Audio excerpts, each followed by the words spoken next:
ده الريزو بتاع كنتاكي وسعره 63 جنيه، وده الريزو اللي عملناه ضعف الكميه ب 27 جنيه بس. وعملنا كمان فراخ ستريبس وبروتين بار. تعالوا نقول لكم عملناهم ازاي بنص الثمن والتجربه نجحت ولا لا.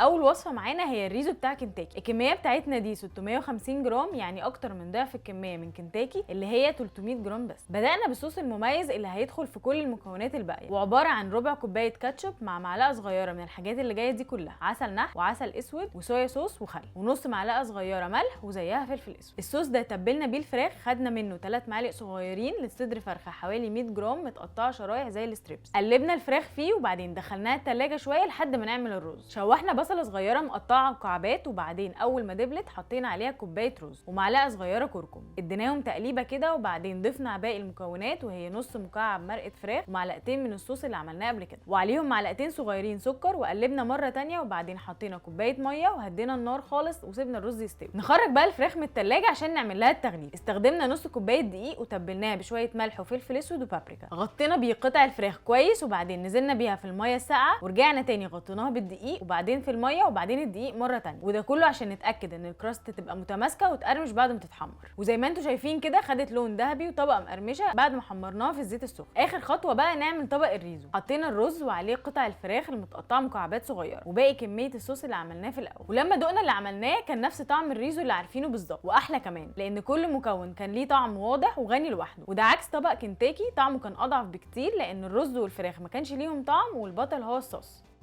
في التجربه اللي جايه عملنا 24 قطعه ستريبس بكيلو صدور واحد، والكلام ده يتكلف 187 جنيه، لكن لو هتشتريها جاهزه فهتاخد 12 قطعه من اي شركه ب 230 جنيه تقريبا. يعني القطعه اللي بتتعمل في البيت ب 7 جنيه والقطعه الجاهزه ب 19 جنيه. اول خطوه هي تقطيع الصدور. الكيلو كان 4 قطع من الصدور المخليه، وبدانا نقطعهم شرايح سميكه بالطول عشان يكون عندنا 24 قطعه. وبعد كده بدانا نعمل التتبيله بتاعه الستريبس، واستخدمنا فيها معلقه صغيره من الملح والفلفل الاسود والبابريكا وبودره الثوم والبصل مع معلقه صغيره كاتشب، وممكن تستبدلها بهوت صوص لو عايزه سبايسي شويه. زودنا كمان معلقه صغيره كركم وربع كوبايه لبن، وقلبنا كل ده مع بعض كويس جدا. وبعد ما سيبنا الستريبس في التلاجة ساعتين عشان يتشرب من التتبيله كويس، عملنا الطبقه المقرمشه اللي بره. وكل اللي احتاجناه هم كوبايتين دقيق، وضفنا عليهم نص كوبايه نشا، وتبلنا بملح وبابريكا وفلفل اسود، وممكن كمان تحط شطه لو عايزها سبايسي. ومعانا كمان بوله ميه ساقعه، وبدانا نغطي قطع الفراخ في خليط الدقيق، وكررنا خطوه الميه والدقيق تاني عشان نتاكد انها متغلفه كويس جدا. بعد كده حمرناها في زيت سخن لحد ما اخدت لون ذهبي. وفي الاخر لما دقنا الطبقه اللي بره كانت مقرمشه جدا، ومن جوه الفراخ طعمها لذيذ عشان شربت التتبيله كويس، وكمان مضمونه انها مش عجينه فراخ زي ماركات كتير او عليها اي مواد حافظه صناعيه. ده غير انها موفره وكميه كبيره تكفي عدد كبير.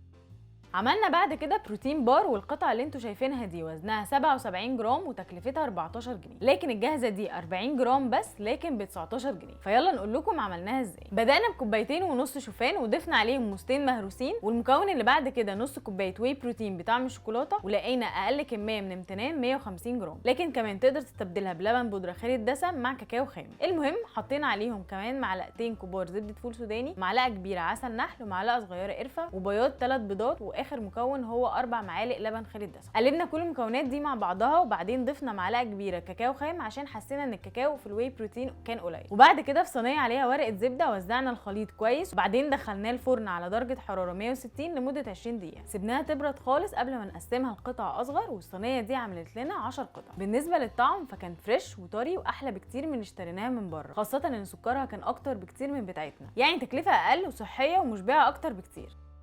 لو عجبتكم الحلقه اعملوا لها لايك وشير، وقولوا لنا في التعليقات عايزين نجرب ايه تاني في الحلقات الجايه.